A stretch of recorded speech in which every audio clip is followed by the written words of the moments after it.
You ever hear about a city so powerful, so famous in the ancient world that it was written about by the greatest historians, only to completely vanish off the face of the earth? For centuries, people thought it was just a legend, a myth. Well, today, we're diving deep into the incredible, true story of that lost city, Thonis-Heracleion. For more than 1,200 years, this city was gone. Just gone. Buried under the waves of the Mediterranean, hidden by layers of sand and time. It became a ghost city, something that only existed in old books. But then, right around the year 2000, an absolutely stunning discovery brought this legend roaring back to life. Well, for starters, it forces you to rethink a huge chunk of history you thought you knew. The story of Thonis-Heracleion isn't just about digging up cool old statues. It's about uncovering an entire lost world. So, the big question is, how in the world do you find a city that nobody's laid eyes on for a millennium? Turns out, it takes a pretty amazing mix of super high-tech gear and some serious old-fashioned human grit.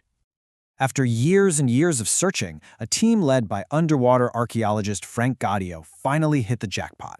And get this, they were actually out there looking for French warships from the 1700s when their instruments started picking up something way, way older. Yeah, finding the city wasn't as easy as just putting on a scuba mask. The water there is incredibly murky. So the team had to get creative. First, they used sonar to basically draw a map of the seafloor. Then, they brought in these powerful magnetometers to spot weird things in the Earth's magnetic field. Things like giant collapsed stone gimbals. Only after all that could they use what are basically giant underwater vacuum cleaners to carefully suck away all that sand. But even with all that amazing technology, the final, most important step came down to the human touch. It took the incredibly slow, careful work of divers, gently brushing away the centuries, piece by piece, to free these treasures from their watery graves. Okay, so now we know how they found it. Let's rewind the clock. Before this city sank, it was the most important port in all of Egypt. It was this bustling, vibrant gateway between the world of the pharaohs and, well, everyone else in the Mediterranean. For centuries, long before the famous city of Alexandria was even a thought, Thonis-Heracleion was the main emporium. That means every single ship carrying grain, wine, silver, you name it, had to come through here. It was the nerve center for trade, for taxes, and for culture. Now, one of the most incredible things they found was this, a huge slab of black stone called a stele, and this little quote on it solved the city's single biggest mystery. See, for ages, historians argued about whether the Egyptian city Thonis and the Greek city Heracleion were two totally different places. This stele was the smoking gun. Finding it right there in the ruins was the aha moment.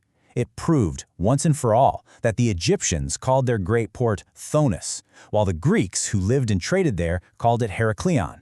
They were talking about the exact same place. And that dual name thing? That was no accident. It actually points to something really fascinating about the city. It was a true melting pot, a place where Egyptian and Greek ideas just swirled together and created something totally unique. Here's a perfect example of how that worked. The Greek mercenaries who were hired to protect the city worshipped their hero Heracles. When they got to Thonis, they looked at the Egyptian god Khonsu, who was also a powerful warlike figure, and said, "Hey, that guy's a lot like our guy." So they started worshipping Khonsu in a temple they nicknamed the Place of Heracles, or Heracleion. And the discoveries get even cooler.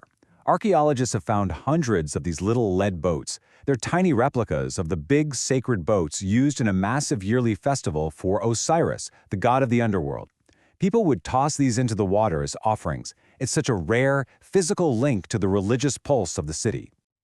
So the city had a heck of a run. Over 1,000 years, it rose up, had this amazing golden age, but then the founding of Alexandria started its slow fade. And then, disaster. A cataclysmic event sank the city's core, and over the next few centuries, the rest of it just slowly slipped beneath the waves until it was all gone.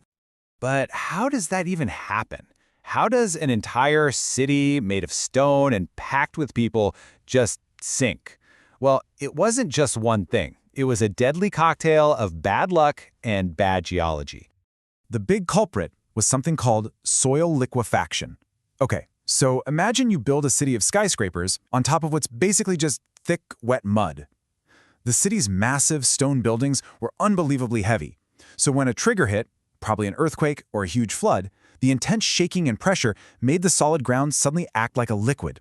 The buildings just sank into it. And to give you a sense of the weight we're talking about, this was the weight of a single giant statue of Hapi, the god of the Nile's floods. 6 tons of solid granite. When the ground turned to mush, this thing just toppled over into the sea. Basically, a preview of what was about to happen to the entire city.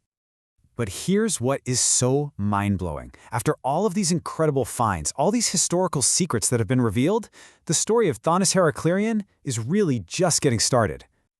Just think about this number from the lead archaeologist himself. His team estimates they've explored only about 5% of the city's total area.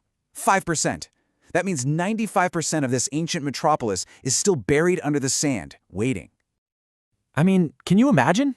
There could be entire neighborhoods, more grand temples, who knows how many statues, and maybe even clues that tell us what life was like for the ordinary people who made this great city tick. It's all still down there. And that brings us to a final, pretty serious thought. The story of Thonis-Heracleion is this powerful, ancient reminder that even our greatest achievements, our biggest cities, can be incredibly vulnerable to the power of nature. As we watch sea levels rise today, its rediscovery isn't just a history lesson. It might just be a chilling preview of what could happen to our own coastal communities.